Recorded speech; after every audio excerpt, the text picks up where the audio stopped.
Hey guys, look what we got here. Looks like a 1990 Jeep YJ. So you can see here in Canada we have a thing called rust. And unfortunately Jeeps just like to rust. So unfortunately when you see these Jeeps that you think, oh, they're good trail rigs, certainly, you know, let's go and fix it up. Well, the tub, as you can see, is completely gone. It's actually loose. There's nothing way that you can be able to fix that. The seats, of course, there's nothing inside here. The floors are trashed. There's nothing left of the floors. Nothing left there. Of course, people take everything off of these vehicles.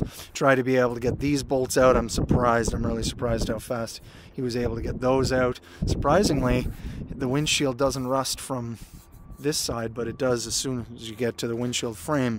So this side is of course shot. This, you can see there's a patch right there. And of course we've got a little bit of glass, so I guess he broke something trying to get it out. And it used to be white, of course, as you can tell. And I wonder, what's a funny looking pin doing here? It looks like a underground upside down screw in there. Look at that. Does the other side have it? The other side has same sort of thing, but it's totally rusted out. Look at that. These pins to be able to try and keep the hood down. And there's obviously somebody lived in there. And you can see everything else. Oh, let's check the frame. You can see it's been oiled. Somebody had oiled it at one time. Usually you can tell, as an example, yeah, look, oiling marks where they oiled things, rust-proof things. But unfortunately, it didn't help. It's totally gone. Look inside there, guys. So you guys who have these YJs down in the States, we're here in Ottawa, Canada, they rust really bad here, and unfortunately we can't save them. Let's take a look at the frame. The shocks have been replaced, those are aftermarket. Usually they rust here. Yeah. They rust and actually break off. So that's no good. You can see somebody cut this off, unfortunately. And brakes, actually, yep. Brakes are totally broken off. But the brake pads, they actually look in great shape. But you can see there's a little bit of holes in the floor, terrible. Fender flare, of course, you know, got a couple screws holding it in place, nothing major. And of course the floors are gone. You can see there's fiberglass and caulking and patches and plastic and more caulking, and that's just finished. Somebody actually spray painted the inside of the vehicle, but they just went over the rust. So same thing out here. Look at the fiberglass. Look at all the layers, actually. Look at all the layers of filler. 1, 2, 3, 4, maybe 5 layers of Bondo in very small layers, equaling a very thick layer, you can see.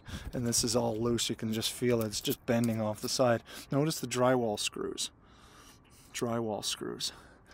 Yeah, drywall screws all the way around. So this is totally loose. Rear springs, actually the rear shackles, completely rusted out. Nothing left. Gas tank straps are not actually gas tank straps. They're perforated steel. Yeah, they're perforated steel. So obviously he had a problem. Here's the old gas tank straps. Or actually no, he wrapped it around and bolted it to this frame member. I see. So he has no skid plate. No skid plate. Just straps. Okay. He's obviously not going much farther. The whole floor's collapsed. Yeah. Rust really gets to these vehicles, unfortunately. So, a little bit of recklessness. They always rust out here in Canada, but surprisingly, whoops, bees. Somebody's already done some jerry-rigged wiring inside there to be able to keep the lights on. That's very typical. And the same thing here. Oh yeah, the whole back of the car's missing. It's all rotted out. Gone, missing, finished. Anyways, guys, all I can say, the seatbelt won't hold you too much. I don't think so. I don't think so. Anyways, guys, time to shut up. A 1990 Jeep YJ here in the junkyard with Kenny Upel, SAN 379, out.